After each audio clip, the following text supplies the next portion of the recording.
আসসালামু আলাইকুম everyone, welcome back to my channel. আশা করছি আপনারা সকলেই ভালো আছেন। তো গাইস, পরবার মতো আবার হাজির হলাম নতুন আরও একটি ভিডিও নিয়ে। তো আজকে আমি দেখাবো কিভাবে আপনারা মাত্র 2-3টে উপকরণেই ফ্রেঞ্চ ফ্রাই বানাতে পারবেন। তো এর জন্য প্রথমেই আমি আলু কেটে নিয়েছি। এখানে আলুগুলোকে একটু লম্বা লম্বা করে কেটে নিয়েছি। তারপর এখানের মধ্যে দিয়ে দিচ্ছি স্বাদমতো কিছুটা মরিচের গুঁড়া। ঝালটা আপনারা আপনাদের পছন্দ অনুযায়ী দিতে পারেন।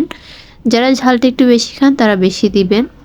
তারপর এখানের মধ্যে আমি দিয়ে দিচ্ছি স্বাদমতো কিছুটা লবণ। এখানে প্রায় 1 টেবিল চামচের মতো লবণ হবে।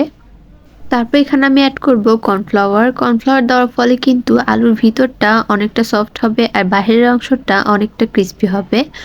তো আমি 2 টেবিল চামচ কর্নফ্লাওয়ার দিয়েছি। এখন এটাকে হাতের সাহায্যে খুব ভালো মতো মেখে নিব। তো দেখতে পাচ্ছেন এই পর্যায়ে কিন্তু আমার আলুগুলো মাখানো একদমই শেষ। এটার কালারটা কিন্তু খুবই সুন্দর এসেছে। তো এখন এটাকে আমি ফ্রাই করব, যার কারণে চুলায় একটা প্যান বসিয়ে দিলাম। তারপর এখানের মধ্যে আমি তেল দিয়ে দিব। ফ্রেঞ্চ ফ্রাইগুলোকে যদি একটু ডুবো তেলে ভাজা হয় তাহলে কিন্তু এটা খেতে খুব বেশি ক্রিস্পি হয়। তো এটা তাপমাত্রাটা আমি একটু চেক করে নিলাম। তারপর একটা একটা করে আলুর পিস দিয়ে দিব। চেষ্টা করবেন একটা একটা করে দেওয়ার, কারণ যদি আপনারা 2-3টে একসাথে দেন তাহলে কিন্তু এগুলো লেগে যাওয়ার সম্ভাবনা থাকে। তো আমি চেষ্টা করেছি একটা একটা করে সবগুলোকে সুন্দর মতো দেওয়ার।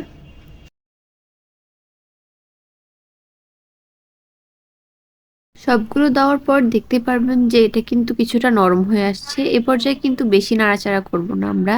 আস্তে আস্তে করে নাড়াচাড়া করব আর কিছুক্ষণের মধ্যেই কিন্তু দেখব যে উপরটা ড্রাই হয়ে অনেকটা ক্রিস্পি হয়ে আসছে। আর যখনই এরকম সুন্দর একটা কালার চলে আসবে তখন এটাকে আমি চুলা থেকে নামিয়ে নিব। তো আমার ফ্রেঞ্চ ফ্রাইগুলো কিন্তু একদমই রেডি। দেখতে পাচ্ছেন এগুলো ভিতর দিয়ে কিন্তু অনেক সফট হয়েছে আর খেতেও কিন্তু অনেক বেশি মজা ছিল। আপনারা চাইলে কিন্তু সহজেই ঘরেই ফ্রেঞ্চ ফ্রাই তৈরি করতে পারবেন আর রেস্টুরেন্টে গিয়ে চড়া দামে এটা কিনতে হবে না। তো আমার ভিডিওটি ছিল এই পর্যন্তই। দেখা হবে পরবর্তী কোনো ভিডিওতে। আল্লাহ হাফেজ।